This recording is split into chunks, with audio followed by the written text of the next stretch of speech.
What's up everyone, this is Trendkill Toys. Today I'm going to take a look at the new Marvel Legends Joe Fixit exclusive figure from Walmart. I've been pretty excited to get this figure in hand. I've been excited ever since I saw that they revealed it and they had the pictures up. For the most part, I think the figure is okay. There's a few things I have a problem with, and I'll get into that in a second. Before I get into the review, I just want to quickly mention I've been sick for the past week, so that's why I haven't really been posting on Instagram or YouTube. I am feeling better, still not 100%. I have this headache that comes and goes. I'm probably being targeted by Hasbro. They're hitting me with their sound wave cannons. They probably don't want me to make reviews anymore. But I'm finally here today doing another review, so I'll just get right into it. First thing the box that the figure comes in is lame, like the other boxes that Marvel has been putting their figures in. So I don't really care about this box anyway. So as you can see, here's the actual Mr. Fixit figure here, and here's the rest of the parts of the figure on the older Mr. Fixit body, which is the same body, just different paint applications. So he doesn't come with that many accessories. He comes with 4 hands, one for holding his Tommy gun. He comes with a fist, and then he comes with an open hand and another fist, and then an alternate head. We'll take a closer look at that later. First, I want to take a look at the figure, the detail, and the quality. I really like how this head sculpt came out.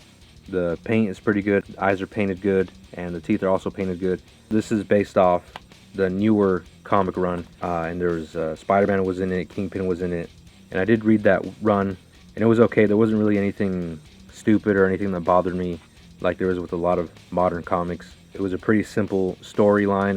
It was entertaining to read, not too much writing, and it had some decent action, so it wasn't that bad of a comic.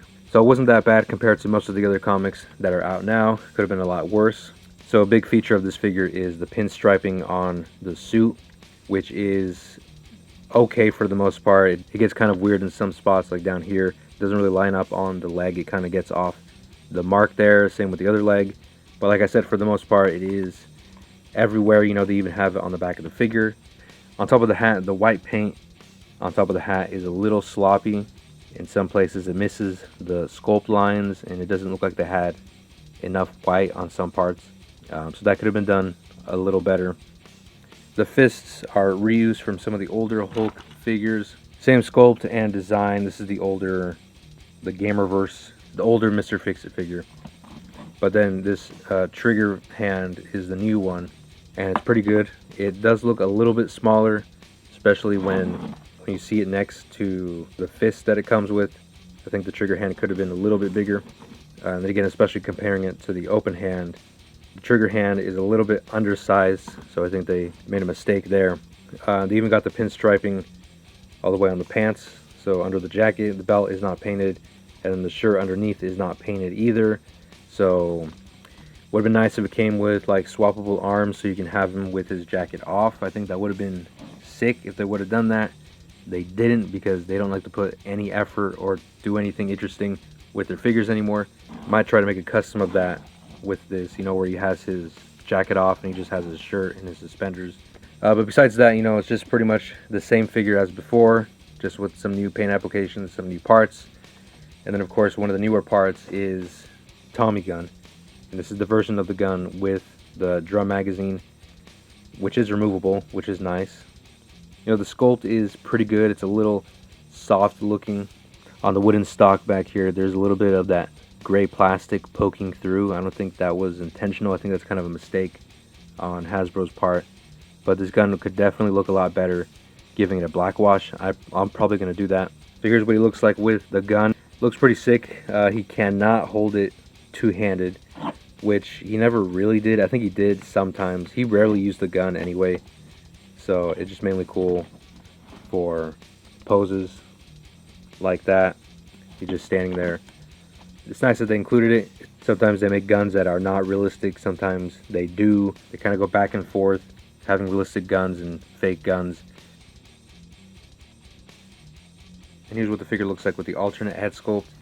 And here I kind of have a pose like he took his hat off, even though he's just holding the alternate head, but from certain angles, you know, it looks like he's just holding his hat. So that's pretty cool that you can do that. And also this head sculpt is pretty good also. I don't really like his haircut. I think it's not very old school. I know he's trying to go for that mobster vibe, and this is not really a hairstyle that they would have. This is kind of like a more modern hairstyle, I think. This is kind of like a more modern, almost like a hipsterish take on that style. The painting on this head is also really good.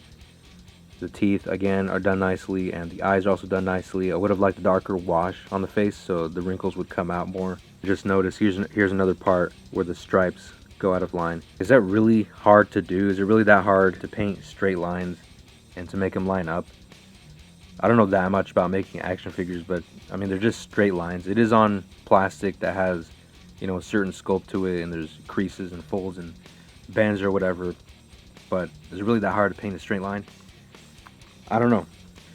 Let's check out the articulation, which is the exact same as the previous release. This one, also the skin tones don't match. This is the new Mr. Fixit hands, and this is the old Mr. Fixit. It's kind of has more of a greenish tone to it. So the articulation is the same. It's very limited. These arms don't go out that far. You know, they do rotate. The elbows don't go in that far either.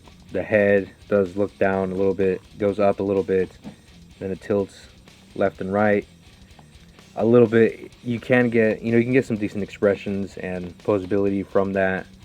They could have done a lot better on that. They're still not very good at doing the neck ball joints. Then the hands, this is probably the worst part. Actually, the worst part is the legs, but this is also another bad part about the articulation setup here is the hands, so that they don't go in that far. They go out pretty good amount, but they don't go in that far, and they just rotate. They're also seated pretty deep into the arm socket, so that does hinder articulation. The cuff around it hinders the hand articulation. Also, one huge mistake that they made is that they didn't make the trigger hand have a up and down hinge. That's one huge mistake that they made. So when he holds his gun, the stock gets in the way of the arm, so you can't really put it in any sort of nuanced poses or anything. So having a vertical hinge would have been a lot better. Huge oversight on Hasbro's part, and the waist articulation is pretty much nothing because the jacket gets in the way. It doesn't even have that much range, and it does rotate on that upper chest joint. Legs are nothing, and the legs fall apart too because it still has the same bath setup, Build-A-Figure setup. So legs don't go up, they don't go back at all. They barely go off to the side. Thigh rotation is kind of loose. Knees are horrible, and the feet are also pretty horrible. So yeah, the articulation is bad, just like the previous one. There are some modifications that you can do to fix it. So this one, I've modded this one already a little bit. There's still a few more things that I could do to fix this one. So for the older figure, I cut out a lot of that plastic that was hindering the arm articulation, so he can bring his arms forward way more than normal. You also bring them up parallel to the body, so you can see he's got a little bit more range than the stock figure. And then I haven't fixed the elbows yet or the hands. That's kind of the next step. I've cut out a little bit more on this torso here, so we can go forward. You can go back a little bit more.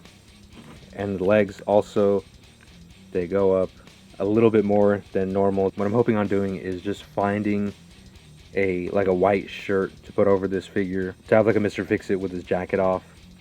That's kind of what I'm hoping to do. I haven't really been looking for parts to do that. There's still a little bit more work I need to do on this figure to make it better. Let me know what you guys think about that. I was also thinking about switching the feet, these feet, with the white accents on this body. I think that would look pretty cool. So that's pretty much everything I have to say about the figure. It looks cool, just standing there in some basic poses, but for the most part, it's just kind of lame that they didn't really add anything new. There's nothing new except the hands and the two head sculpts and the gun, which I appreciate, but this was like around 40 bucks. They should have slightly tweaked some of the parts here and there just to make the articulation better, to make it feel better, to make it move better, and fix some of the bath parts so it doesn't fall apart so easily. Give a vertical hinge on the trigger hand and things like that. So those are pretty much my main complaints. With all that out of the way, let's get into some comparisons and swaps. So here's the Mr. Fixit figure next to the recent Hulk, and the Hulk is bigger than Mr. Fixit. I don't know if that's totally accurate. I think they're both about the same size in pretty much every comic run that Mr. Fixit has been in. So That's kind of another problem, that they could have scaled this figure up, but again, they went for the bare minimum and they just did a straight repaint. And that's what that looks like. So it looks a little bit more classic, you know, Hulk and Wolverine in the tuxedos. This is kind of more of that classic style. And here's what the Mr. Fix-It head looks like on the gray Hulk. And that looks kind of weird. The head is small. It's a shade darker than the rest of the body. And it doesn't actually go on the neck peg. I put tack on it. So, I mean, maybe you could make it work with a little bit of work here and there, dremeling the neck hole, and that would make it look a little bit better. And here's the Maestro head with the Maestro hands on the Mr. Fix-It body. That looks pretty cool, actually. I like the way that looks. The hands do fit pretty tight in there, but they do go in. And here's what it looks like next to the Maestro body. And again, this is a body that I modded to get more range out of it. I know a lot of people said it was ugly. This is a custom painted head that I painted. It's the Immortal Hulk, so this is kind of like my Immortal Hulk custom. So again, Mr. Fix-It is undersized, which is unfortunate. I think he really should have been sized up, which is more accurate. I don't think he's ever been portrayed as smaller than regular Hulk. Here he is next to the Thing. And the Thing is obviously shorter. He was kind of short in the comics, at least shorter than Hulk. Not by much, though. I feel like this is too much, especially when you put him next to the regular Hulk figures. He's really short. He's not that short. So I don't know what's going on there. This is also custom painted by me.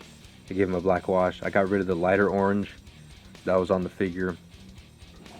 And then I gave him a dark wash. And I let the black paint seep into the crevices and cracks. And then I wiped it all off. And this is what I was left with. And I think it looks way better than how it originally came. So I'm really happy with how this turned out.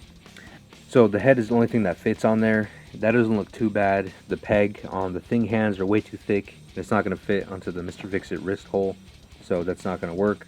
But maybe you can paint these hands orange if you really wanted to do a custom like this. And then here's what this looks like. And then because it is a bath figure, you can also swap some of the parts over with the previous Mr. Fix-It figure, and you can make some weird looking stuff, just in case you're wondering what that would look like. Here's Mr. Fix-It next to the PW Toys Leon, one of the best figures in my collection. Here he is next to Daredevil, Ant-Man. Here's Punisher with the Mezco head on it. The Bandai Game Dimensions Heihachi. I'll probably do a review of those soon. Here he is next to He-Man. And McFarlane Flash. So that's it for comparisons. There's one more thing I want to do though. I want to show you how you can make this figure look cooler with some accessories. So the first thing you need is a gold chain. Can't go wrong with a gold chain. Also, cigar from Gridiron Studios. So that's what he looks like with the gold chain, the cigar, the Tommy gun. I think it looks pretty cool. And to take it to the next level, here he is with a trench coat that's meant for the Marvel Legends The Thing figure. And that gives it a different vibe, different look. And I think this also looks really cool. Then here he is with a winter jacket. And this is from GPS Lot again. And it's meant for the old McFarlane Bane figure, the really big one, the juiced up one. And then paired with the Mezco Roach winter hat. That's what that looks like. So now he's ready. Now he's ready for winter.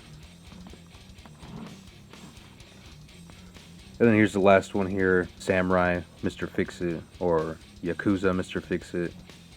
Maybe when he steps out of the shower, he's got his robe on. Some of the different ideas that I had just to have a little bit of fun with this figure. Let me know which one you think is the best in the comments below. So I pretty much said everything that I wanted to say. You know, the figure is pretty good. Even though the figure is overpriced and pretty limited in terms of articulation, I can always find different ways to have fun with pretty much any figure. So that's all I got to say. See you guys in the next one.